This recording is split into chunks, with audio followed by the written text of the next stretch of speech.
أعوذ بالله من الشيطان الرجيم.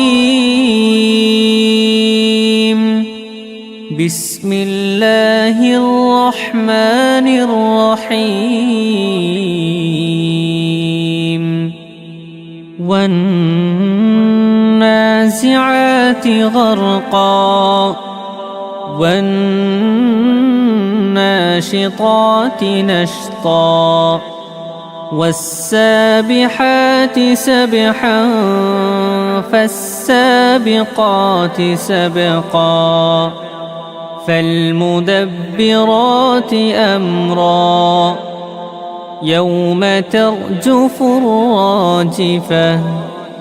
تتبعها الرادفة قلوب يومئذ واجفة أبصارها خاشعة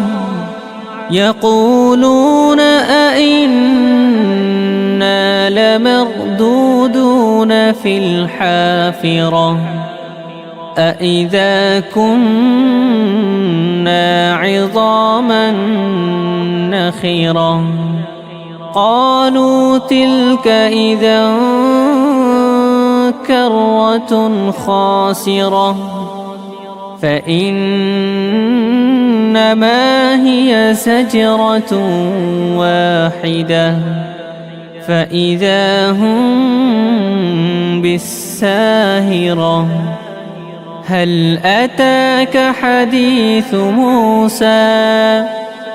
إذ ناداه ربه بالوادي المقدس طوى اذهب إلى فرعون إنه طغى فقل هل لك إلى أن تزكى وأهديك إلى ربك فتخشى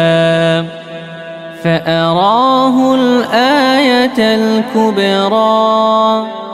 فكذب وعصى ثم أدبر يسعى فحشر فنادى فقال أنا ربكم الأعلى فأخذه الله نكال الآخرة والأولى إن في ذلك لعبرة لمن يخشى أأنتم أشد خلقا أم السماء بناها رفع سمكها فسواها وأغطش ليلها وأخرج ضحاها